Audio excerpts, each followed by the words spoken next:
You're about to give me the old 1 minute routine? 1 minute to the show. Yeah. And Susie, we got to do the random share giveaway. Don't forget that. And the random share giveaway tonight is a T-shirt because I'm out of stickers. I got to get more from Vinco. So we're gonna give away a shirt tonight. Did you talk to Curtis about stickers? Yeah. I talked to Jay, and and this Triumph motorcycle thing. It's part of my just how I see it thing tonight too. So Triumph coming back into motocross. Yeah, that's something interesting. It is interesting, and nobody seems to know anything about it. I mean, no. I've even asked a few people that I thought would know. Nothing yet. So that's going to be in the just how I see it segment. So. We're having chicken wings tonight? Yeah. Or show's about it.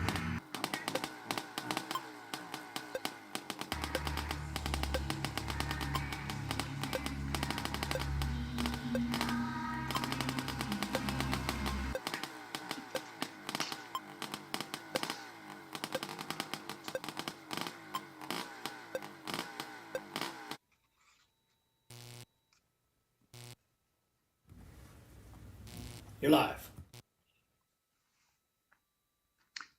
Thanks for joining me. Let's get down to the starting line, and I'll tell you a little bit more about what you're going to see on the show tonight. And the next time try this, I've got a really great tip for you if you don't like those raised white letters on your racing tires. In the Moto Showcase, we take a look at a 1973 Yamaha MX360. We also got the Here's the Problem segment with some really good questions. What's it worth? A 72 Monarch. And in the Just How I See It segment, we'll be talking about Triumph's return to motocross. We've got all that and a whole lot more coming up. Stick around.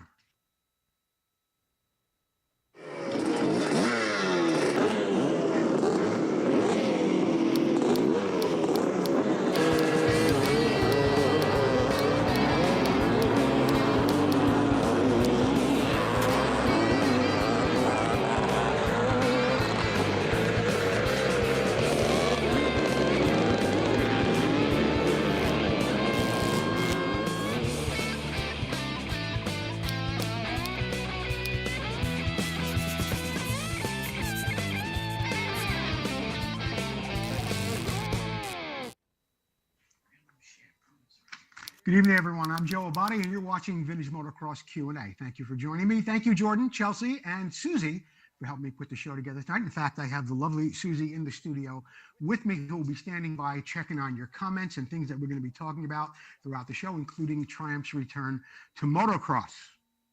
But right now, don't forget to keep sharing the show, whether you're on Facebook or you're on YouTube.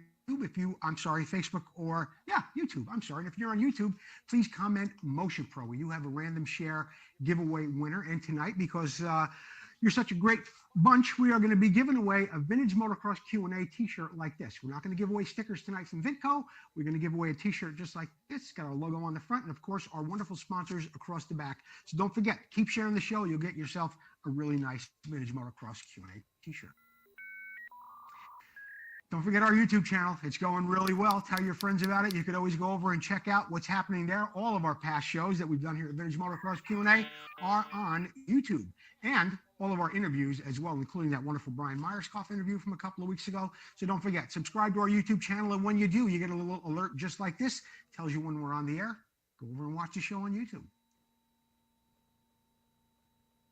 Hey, how are the pros watching the show? The really, really sharp guys and gals? They're sitting back on their couch watching the show on their big screen TV in HD while they comment from their phone. It's a really great way to watch the show. You can see all the action on the big screen TV at home. So try that. I want to thank our sponsors, Susie, our wonderful sponsors, Motion Pro, Vinco, Racer X, Preston Petty Products, Full Circle Racing, Bill's Pipe, Sunrise Vapor Blasting, and Northwest Mako CZ. Tires today come in a variety of different sizes, and of course, they have different writing on them. A tire I like to use on restorations and on race bikes sometimes as well is the V-brand Vintage Reserve. As you can see right here, their logo is on the tire. Now, whether it's vulcanized or whether it's silk screened on there, I'm not sure exactly how it's put on, but it does not come off very easily. Other tire brands have that on there as well. But I found a way that when I have this bike on a restoration, it's going to look more authentic. Let's move the camera over to the other side of the shop, and I'm going to show you exactly what I do to get this logo off. Now, as you can see, this is where the logo is. I don't know whether the right word is vulcanized or how it's applied to the rubber, but it just doesn't wipe off. And I've tried it using different liquids, whether it's alcohol or acetone or lacquer thinner, whatever it might be. So what I did was I just tried to sand it. And I did it on another tire, so I want to show you on this one exactly how I do it. I sand around in circles and back and forth. And you want to frequently turn the paper because the paper will get clogged up with the rubber. Also, if you go to clean it off while you're working at it, don't use WD-40, use something like alcohol, something that's not going to get the tire all oily. You want something that's going to dry up quick. Water might even work.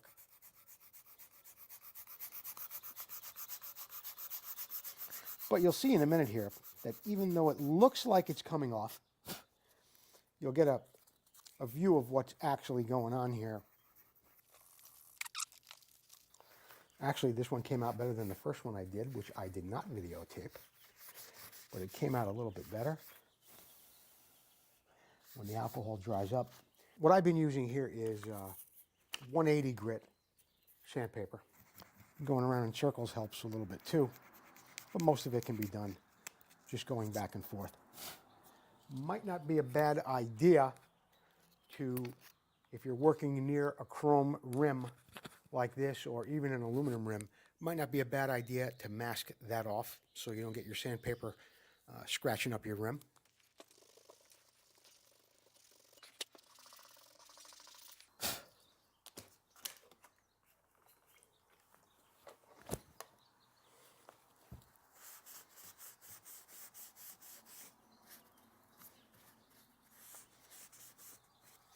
So now your vintage tire will have, well, a little bit more of a vintage look as opposed to having a tire that, you know, still has the marking on it like that. And that's how you can do it. A little sandpaper. And as I said, clean it off with alcohol. And later on, if it's a show bike or whatever, you can always top it off with your favorite tire dressing, whatever it might be. And you have something that looks a little more authentic. Well, as you can see, you can get it off and it's not impossible. It does take a little work, but your tire is going to look a lot more authentic when you put it on the bike. You're not going to have any problem when you go to show it. It won't say V brand rubber or anybody else's name that might be on the tire. So next time, try that. In the Moto Showcase tonight, we take a look at a 1973 Yamaha MX360 that was sent in to us by Sean McDonald. There's an interesting little story with this bike too. Sean writes to us that he and Tom McAllister from Full Circle Racing in Washington State helped put this bike together. The bike was originally given to him by the late Jim Pomeroy. Jim wanted this bike used to help old MXers like himself get back into vintage racing. To start off, we replaced the frame with an unbent SC500 frame, and we had it powder coated. The spaghetti noodle swing arm was replaced with a one-off custom-built aluminum arm that was provided by Carl Landris Products. Copying Al Baker's dimensions, we extended the swing arm 1.5 inches to prevent rampant wheeling and keeping the bike in a straight line over the whoops. Progressive rear shocks were put on the bike. The rims were replaced with stainless steel spokes and sun rims. The tank was from a YZ175 MX bike. We repainted it with this flame job done by Mitch McAllister. Plastic was changed from the silver to the white fenders. As for the side panel, the seat, which is also from a YZ, is 1.5 inches taller, and it has a lot firmer foam in it. The engine got a new PVL ignition. It already had heavy modification to the porting as it was used for certain track racing earlier in its life. The pipe is from Circle F. The muffler is an oval shaped number from FMF, and it is made of aluminum. Phil Larson Jr., an ex-factory Honda racer, it was one of the fastest bikes that he had ever ridden. And this bike was ridden a lot throughout the time, and it got a lot of guys back into the vintage scene. It's a great little story you sent us there, Sean McDonald, and it's nice that we have Jim Pomeroy included in there. We all miss and loved Jim so much. So, Sean, send me your mailing address, and I will get you. This is the last time we're doing the mugs. In fact, Sean, I know you've sent in other bikes before. So if you don't want a mug, let me know your shirt size, and I'll send you a nice Vintage Motocross Q&A t-shirt. I hope that helps you out. Thank you so much, Sean. Hey, and don't forget, as we're going through the show, keep commenting on what you think about Triumph returning to the motocross scene. It's been a while since they announced that they would be back. Ricky Carmichael was part of it. Are you excited to see him come back into the scene? Or do you think it will be just another copy like some other manufacturers are doing and just rebadging them? What do you think about Triumph returning to enduro and motocross? Keep those comments coming in. We'll be talking about it a little bit later in the Just How I See It segment. In the meantime, Preston Petty sent me this great jersey. I love it, Paul Stainer. Thank you so much. They're looking for dealers. So if you have a retail outlet or however you get in touch with your retail customers, get a hold of Paul Stainer at Preston Petty Products, and he will see about making you become a dealer. This week's Preston Petty special are front and rear MX fenders and GP grips, just $115.95. Get a hold of them at PrestonPettyProducts.com. Thanks, Paul. And here's the problem segment tonight. We take a look at a couple of questions that folks have sent in over the past week or so. And let's take a look at the first one. Jordan, who's it come from? Lisa Erickson. Lisa Erickson writes, I'm replacing my standard 1975 Kawasaki KX125 piston with a Weisco piston. Is there anything I need to do to the bore before installing the new piston? It looks perfect. Well, the first thing I'd like to bring to your attention, Lisa, is that it is a chrome bore or Nickel bore. That was one of the first bikes to do it. Yamaha did it early on too. And they did that to really make the piston move a whole lot smoother within the bore. And also that NiCad or Nickel, or back then hard chrome, was so hard that you'd have a very, very difficult time wearing it out. So if you were at a race, you needed a new piston and ring, you popped it right off. You probably didn't need to rebore it or change anything. You just went and put in your new piston and ring, and away you went. Now, you're saying it looks good. If it looks good, it probably is. There's no scoring. There's no scorching. You don't see any discoloration on the chrome or the Nickel that's in there. If it looks good, you can put it right back together. If you see any discoloration, it means that that plating is probably wearing away, and you're going to be having a problem with that somewhere down the road. But if you say it's clean, there's really, really nothing more you need to do other than put in a new piston and ring, and you say you're buying it from Weisco. The Weisco rings do come with a special coating on them. They are cast iron, but they do come with a coating on them specifically made for an application like this, and it will wear into that cylinder a whole lot smoother. Some guys say, and I've spoken to a couple of engine builders about this, that they do use a bally hone on that cylinder, even though it is plated. They really don't recommend it. It's not for an amateur to do, but you can do that. A lot of guys, some people say they use a Scotch-Brite pad and go in there and just put a crosshatch in there with a Scotch-Brite pad. I have a difficult time believing that, because I can't believe that a Scotch-Brite pad, no matter how much you rub on it, is ever going to put a crosshatch in a chrome bore such as that. And if you do, you got to make sure you wash that thing out really, really well.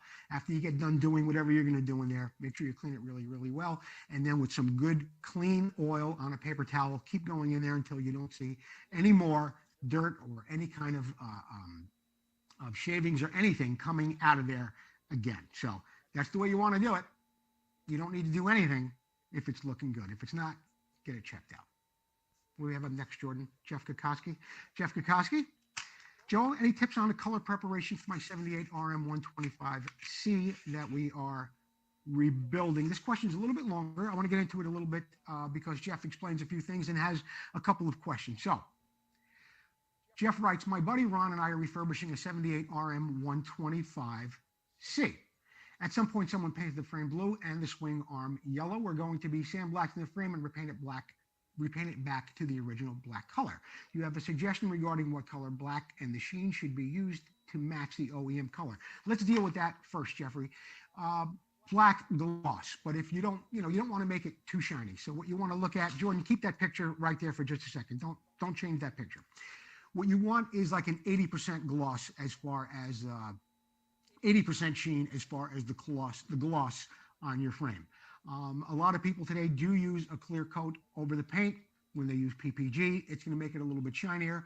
You might want to go to single stage, and when you go to purchase your paint, tell your auto body supplier that you're looking for something that is not so shiny. You don't want a matte finish, you don't want a satin finish, but you don't want that high gloss finish either. So ask some questions before you get in there, and you'll make sure that you get just the right shade of black, okay? That will take care of your black question. Now, as far as the swing arm, it's aluminum. Is it okay to sandblast it? Would it be best to polish it after blasting and then clear coat it, or would it be painted silver from the factory? Jeff, I got a little bit of a problem here because the frame you showed me that was blue, that had that yellowish swing arm on it, that was not a 78 swing arm. The 78 swing arm is in the picture above here. It is aluminum.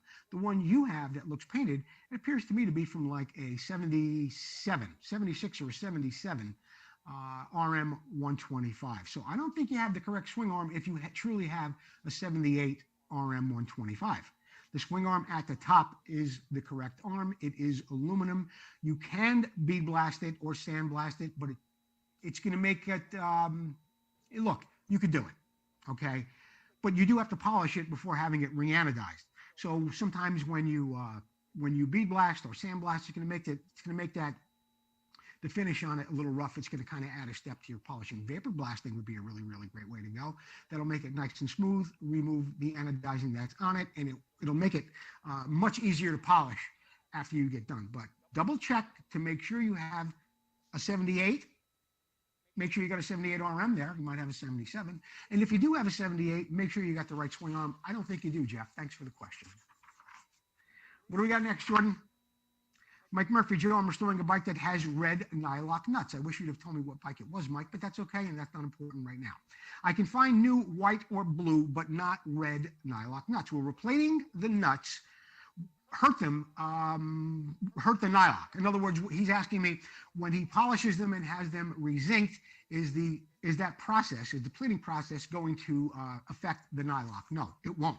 And I found this out by accident years ago. I did polish up a batch of hardware for a bike, and in there were some nylock nuts just like that. And I put them in and I gave them to my plater, and I was very, very surprised that they came back no worse for the wear. So yeah, you can put the red or the blue or whatever color you're going to replate, you can put them in there and they're going to come back in fine shape. And I did a little research on this too, Mike. I was quite surprised to find that I was able to locate white and blue nylock nuts, but I didn't see any red.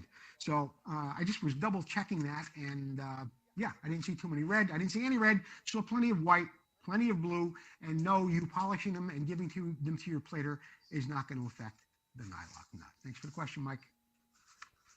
Hello, this is Donnie Hansen. You're watching Vintage Motocross Q&A, and we'll be right back.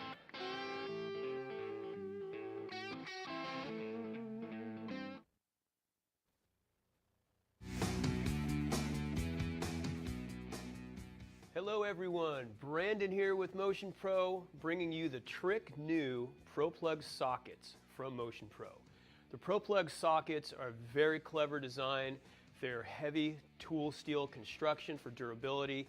They feature a slim skeleton design for hard to reach heads and cylinders, and they feature a really innovative retention system. This retention system is mechanical and it's not a rubber grommet, so you're never going to battle between the spark plug and the socket. So the socket is always going to be easy and firm to attach to the spark plug, but also it's going to be easy to remove. So you're not going to have to go fishing in those deep well heads to get that socket out. Now the socket features a couple of different drive components.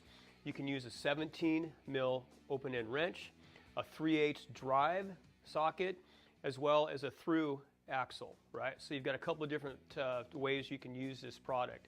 Now we have these available in 3 different sizes, and those 3 different sizes are 16, 18, and 21, available to fit most model motorcycles, V-twin as well as metric. Retail starts at $21.99 up to $22.99, available from your favorite retailer nationwide.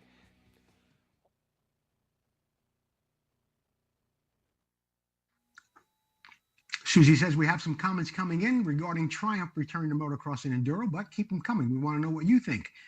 Will Triumph be a success? Who do you think will ride that bike? Where will they be when the time comes and they hit the starting line? I don't think it's going to be at Supercross this year. I don't know for a fact, though. Maybe you do. Anybody out there got any inside information on Triumph returning to motocross? Keep commenting. We'll talk about it a little bit later on. Right now, we are going into the What's It Worth segment. This is, of course, the part of the show where I encourage you to comment about what you think this bike recently sold for. What is it worth? The bike is a 1972 Monarch 125. I can tell you that it was sold in New Mexico on February 16th. What do you think this bike is worth? I'll read to you a little bit about it, and let's see if you can get closest, okay? It's a 1972 Monarch 125 MX. It is in excellent condition. It has a Sachs 125B engine in it. It does have a 6-speed transmission. It has Acheron rim Sirianni forks. Sachs hubs are stock components. It has a Key and carburetor performance exhaust with a built-in silencer. It also has a gunner gasser throttle. It's got performance suspension shocks, plastic fenders, a Magura kill switch, and some aftermarket items. Due to the age of the bike, there is no title. It will be sold with a bill of sale only. I will help anyone with shipping. You can pay for the bike, and I will store the bike for as long as you need to before you get it picked up. I am not interested in any trades. The bike will be sold outright with a bill of sale, cash, certified check, or wire transfer only. Well, there it is. It looked like a pretty nice looking bike to me, pretty original, with the exception of those Works Performance shocks and a couple of other small bits, but it was in good condition. There's not too many Monarchs out there. What do you think this 72 Monarch 125 sold for? 25, 28, 35. This bike actually sold for $4,200. $4,200. Again, it was in New Mexico. It sold back in February. That was a real fair price for that bike. It is in really, really nice condition. There you have it, 72 Monarch 125. Full Circle Racing is still running that special. I asked Tom McAllister if he wanted me to change it. He said, no, it's going really, really well. So if you've got some hubs and you'd like them refinished, get them up to Tom McAllister. He will bead blast them and powder coat them and make them a beautiful satin or matte black finish, or gloss black too, but I don't really recommend that. In fact, I'm not even sure he does gloss black. He does matte or gloss black. Anyway, $50 a hub, $10 more for the backing plate. And if you want a custom color, it's a one-time fee of just $20. Full Circle Racing. Get your spokes and rims there. Send them up to Tom McAllister. He'll do a beautiful job. Send you back a beautiful set of wheels for your bike. Thank you, Tom. Have you ever heard of? This is a really, really interesting bike. I was doing a little research and looking for a motocross bike, but I came across this thing, and I just thought it was really, really fascinating. Have you ever heard of a Neander? Well, here it is. Opel Neander. I'm going to read to you a little bit about it. Jordan's going to go through the slides. The Neander motorcycle was designed by Ernest Newman, who made his name first as a painter and graphic artist. He later turned to motorcycle and car design, going into production in 1928 under the name the Neander. Neander Newman designed and built a series of unusual prototype racing motorcycles with lightweight pressed aluminum beam frames, which the motors hung from. It was a unique pivoting forks that they used and a spring box near the steering head. In 1926, he founded Neander Motoring, and it went into production using a pressed steel frame that was cadmium plated instead of the aluminum prototypes. These novel frames housed a variety of motors from small 122cc Villiers two-strokes to 350cc to 500cc single-cylinder engines from Kuchin. The Neander motorcycle had futuristic styling with a curved padded leather seat behind an egg-shaped fuel tank and had some very, very clean lines. It was famously attached to a series. This is a really, really interesting part of this, though.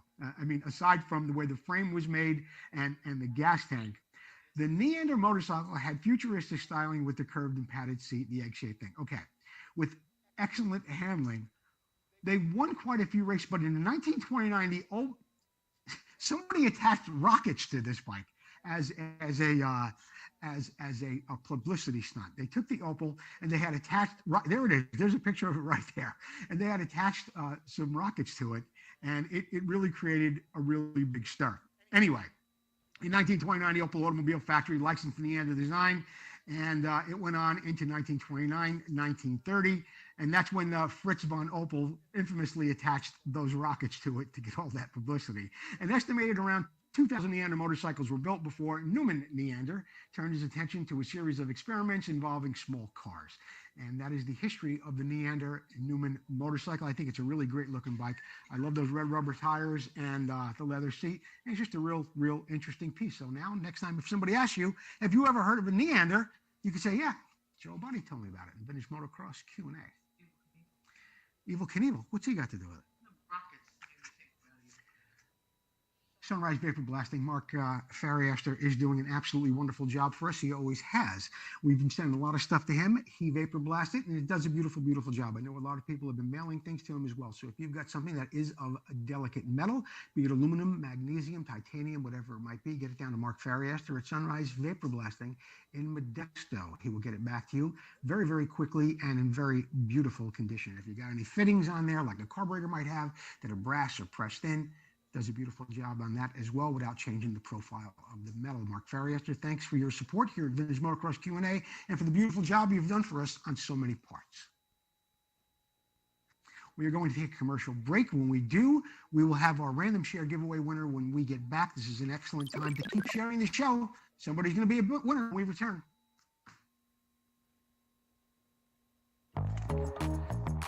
Classic and vintage dirt bikes are more than a hobby. It's not just about the ride. It's about the work that goes in. The work that keeps you connected to the ride.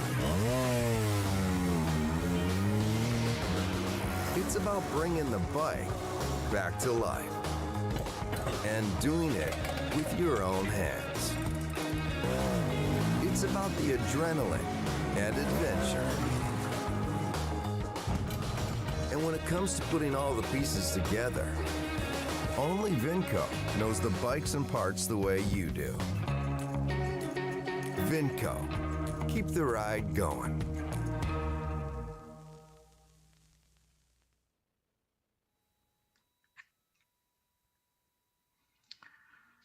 The random share giveaway. Jordan, are we ready to do that right now? I'm sorry, random share giveaway winner. Jordan, can you hear me?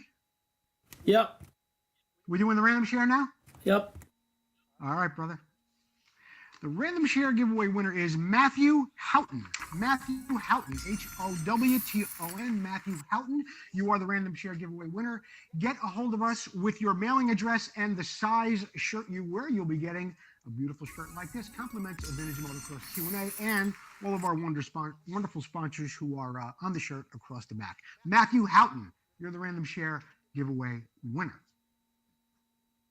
Just how I see it segment tonight. We've been talking about it throughout the show. Triumph's return to motocross. I've been asking you to comment on that. Now, I've been anxiously anticipating Triumph's return. They had a wonderful history in motorcycle building and racing throughout.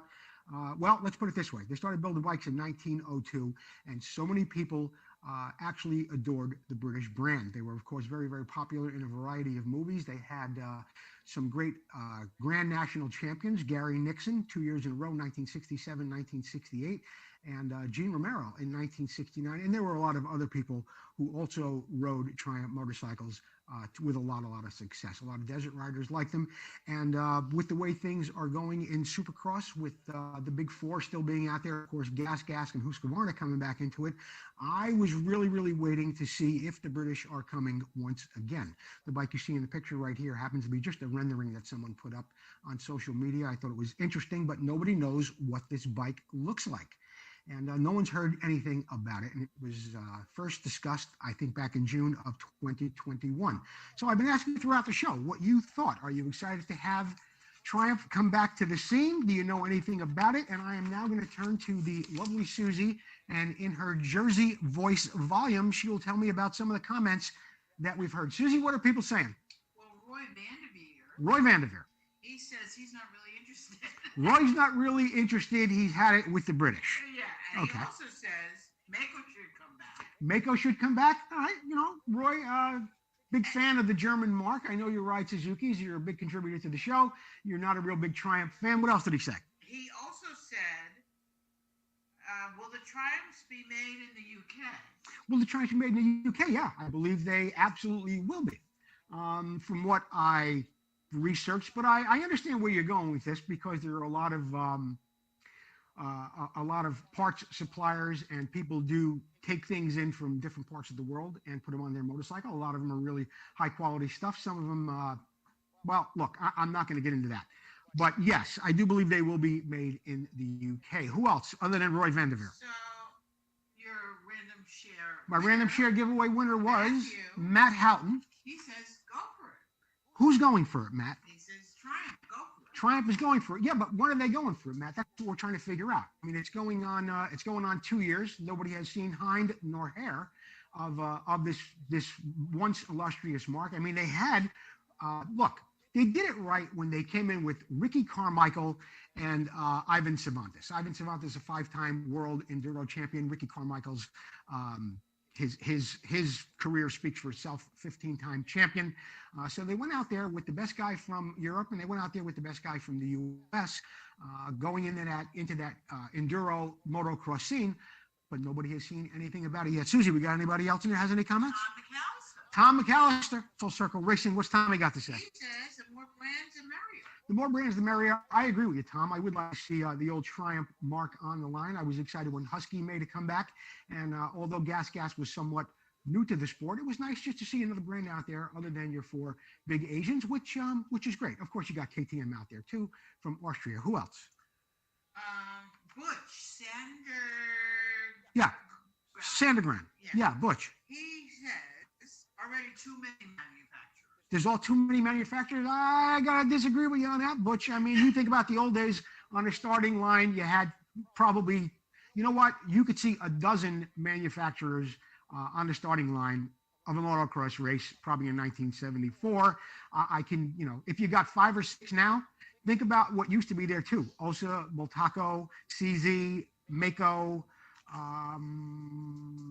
There are some other ones out there too. Osa, Bultaco, CZ, Mako, Montesa. There was always 8 or 10 out there, and I think to have another brand on the line, I think it'd be good. Who else? Mike Hudgens. He says he'll believe it when he sees it. He'll believe it when he sees it. He's probably also talking about a Husqvarna tank I got here that I've had for too long. Who else? Phil Liberty says Carmichael should be a good influence on that Triumph. Yeah, Phil, I think Ricky Carmichael will be a great influence on it. I mean, the guy's got a lot of appeal. He's out there doing the Supercross thing.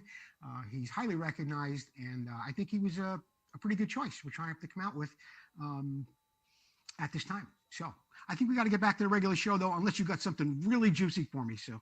Well, Mark Biala said, did KTM buy Triumph? Mark Balio? Yeah. No, KTM didn't buy Triumph yet, and Triumph's got a lot of money behind it. Go research it a little bit, because I thought about that too. Is Triumph going to come out there, and is it going to look a lot like a KTM Gas Husqvarna, and is it going to be rebadged? And that's not going to happen once it finally gets here. So. And he also said, you need to get Susie her own desk and mic. Get Susie her own desk and mic. We're working on that. Phil. I think that would be nice. Just like Howard Stern and his sidekick. Yeah, Robin Quivers. Yeah. Look, I think that about wraps it up for the Triumph discussion that we were having on the show. I want to thank everybody who typed in their comments, and thanks Susie for reading it off to us. And we'll have some more fun stuff like that on some future episodes. But right now, we're going to get on to This Week in Motocross History, brought to you by Racer X Magazine, available on your newsstand now and, of course, online. Don't forget to see our ad in the back of every issue of Racer X. 1979, Flying and the Bomber. 1979, Suzuki Superstar 125cc rider Flying, Brian Myerscough, and Mark the Bomber Barnett took turns winning championships on either coast as Myerscough clinched the Suzuki CMC Golden State Series, and Barnett claimed the Florida Winter Am Series for the second year in a row. Together, they set out to take on Yamaha's Brock Glover for the upcoming 1979 AMA National Motocross Championship. Anybody know how that turned out for them? Glover, 1979?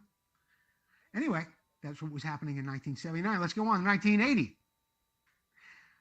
Like a rhinestone cowboy. I'd like to get an interview with this guy someday, Ken Howerton. Anyway, Suzuki's Ken Howerton stopped Mike Bell's 2-race winning streak by taking a win at the Oakland Coliseum Supercross. Honda's Steve Wise was second, with Howerton's teammate Mark the Bomber Barnett once again third. Team Yamaha's Bell had an off night and finished 11th. And in 1985, what do we have? This is something I never knew. I never knew that Mark Barnett, who seems to be the topic of all of our MX history conversation tonight, I never knew that Mark Barnett actually rode for Kawasaki. But anyway, Mark Barnett scored his one and only professional victory aboard Kawasaki when he went 2-2 to take a win at the Atlanta Supercross in its old venue, Fulton County Stadium. The Bomber had spent his entire career at that point aboard a Suzuki, and with the yellow brand, he claimed 3 AMA 125 National Motocross Championships, as well as 1981 AMA Supercross Championship. But I did not know that Mark Barnett, in his career, rode a Kawasaki. Did you know about that, Susie? I did not. Okay. That wraps it up for MX History tonight. We do have some announcements. Jordan, what do we have up first?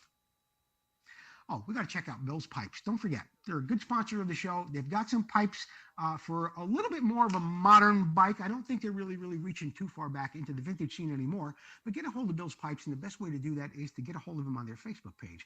All of their contact info is on their Facebook page, their email, of course, messaging through Facebook, and I think there's a phone number on there as well. I want to thank Randy Scott and Bill's Pipes for being a sponsor of the show. Vintage Motocross Radio. We had a really good interview a couple of weeks ago with the guy I just mentioned, Brian Myerscough. I think we have a couple of a little soundbite here from Brian Myerscough. We don't have an interview this week, but let's listen to what Brian had to say during our last interview. Jordan? Southern California, I mean, it's a hotbed for motocross talent in the 70s. There were a lot of talented guys there. Like you said, you, Ward, Mike Brown, so many others. How do you wind up going from, the Myerscough machines and the mini cycles and whatnot? How do you get a contract with Suzuki? Talk to us about how that developed? So yeah, like I'm saying, the mini cycles and all that. So during that time with the mini cycles, I don't know if it was 75 or 76. So like I was telling you about the one tour that went across the United States. Yeah. Well, nobody can afford to kind of really do all that. And like it was, it was difficult. And then, so basically they used to have regional qualifiers and then one main race in Springfield, Missouri. So this was probably in 76, my last year riding mini bikes or whatever. Okay. We knew the Dickinsons. So, like Rudy and Dean Dickinson, we had met them through mini bikes. Little Glennie used to ride Pee-wees when I was on like an 80. And so, yeah, basically what happened, I rode one of their bikes that they worked on and just go, holy crap, this thing rips, right? Mm-hmm. So, later on after that got involved with the Dickinsons. So Rudy, Dean, little Glennie Dickinson. And, I was going to go to the bigger bikes. So basically, and then the RM was coming out and, nicer the RMC. I don't know which one it is, but, it was a good one. And basically, I was just getting to where I could ride that bike or big enough. And so basically, we got hooked up after the mini cycle thing with R&D, and those were the people that made it possible for me to sign with Suzuki. They had already been doing the they were kind of like the head guys of the mini bike program. Yeah. So Mr. Dickinson, he knew like this guy Tosh Koyama. Well, he was the head of racing, right? Well, basically, so, he knew them. They're doing they're tied in with Suzuki. So basically, they're working on my bike. Dean Dickinson was my mechanic for a couple times.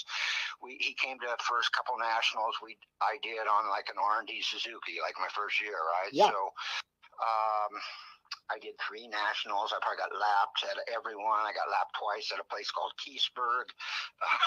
Anyways, so I was doing good locally. So, right. And then basically what happened, Mr. Dickinson brought the Tosh Koyama out to like Carlsbad or Golden State. I ended up like passing Brock Lover and I was beating him. And I might not have beat him that day or whatever, but it was enough to kind of like, okay, we're going to give this guy a shot. I really enjoyed my time speaking to Brian Myerscough. If you get a moment, go over to Vintage Motocross Radio, and you can listen to Myerscough interview at any time. I will be announcing my next radio guest in the very, very near future.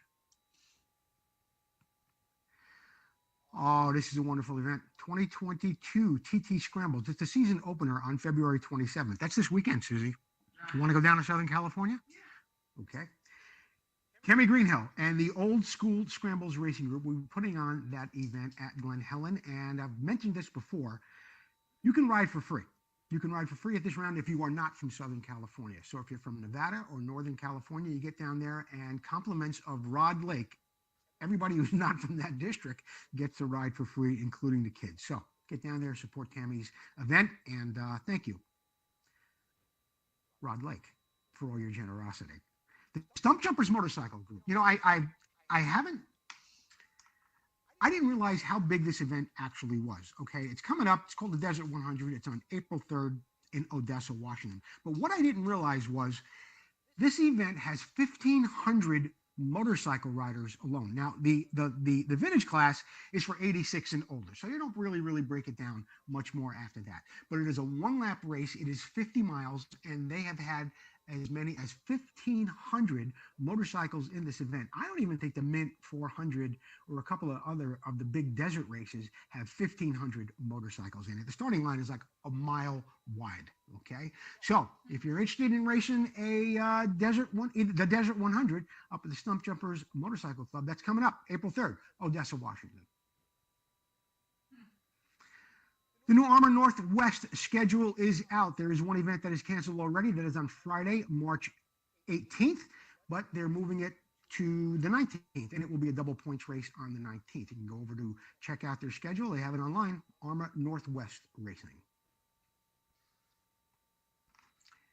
My good friend at ACR, American Classic Racing, a wonderful club out in the Northeast. They've got some of the greatest tracks, some of the most historic tracks in the country. So check out their schedule. They got events coming up at Budge Creek, Holiday Mountain, Unadilla. You know what? They've got Holiday Mountain, which is a great track to ride on. No, it is not historic, but they have Unadilla. They have Broome Tioga. They've got Southwick, some of the greatest tracks this country has ever seen, and they've got vintage events at all of them. So go check them out online at ACR, American Classic Racing. Send in your events to me. Send them in here, and we will get them on the show, just like we did just now with the Northwest guys and American Classic Racing. We'll have it here on the show. We'll also post it on our Facebook page as well. Someone sent in something to me today, just before the show started, about some events coming up, and I think it's in the Midwest. We'll have it on next week. The Finish Line, brought to you by Northwest Mako CZ. Northwest Mako CZ special this week is a Mako Airbox for $74.50 or $19.75, just $75. Get a hold of Alan Brown at Northwest Mako CZ. This Airbox not only comes in red, it comes in black, white, and yellow as well. Vintage Motocross Q&A t-shirts and hoodies are still available. They come in white. They come in all sizes. Shirts are just $19.99. Hoodies for $1 more. You can grab one of those. Keep yourself warm and toasty all winter long. Vintage Motocross Q&A opportunities are still available. I tell people here who are watching the show every week about this, but I really need to put up a post on the social media. The sponsors that we have right now are really, really happy with what they're seeing from this show. And I want to get some more sponsors on board. We could use a tire sponsor. We could use a couple of different guys, a couple of different types of vendors, maybe a tire sponsor, a machinist, a place that does boring, stuff like that, does cranks. Either way, we're going to be putting up a ad in the very, very near future. Hopefully we'll get some response to that. In the meantime, I want to thank all the sponsors from our show for doing such a great job in supporting us and sharing all the shows that we do here as well. What else you got, Jordan? That's it? It's the end. I want to thank everybody for watching Vintage Motocross Q&A. Thank you, Jordan, Chelsea, Susie. Hey, thanks to everybody who commented tonight on the Triumph thing. That makes it kind of interesting. We will do it again next week. We'll bring in another question. Don't forget Matthew Houghton. Matthew Houghton, you are the random share giveaway winner tonight. Sean McDonald, get yourself a mug for sending in that 1973. What, Gino? Come on if you want to get up here. Sean McDonald, you get a mug or you get a shirt if you'd like one. And thanks everybody else for watching and for sharing the show. Good night, everybody. We'll see you next time on Vintage Motocross Q&A. Give me that, Jordan. I called him Jordan. I always get Jordan and Gino.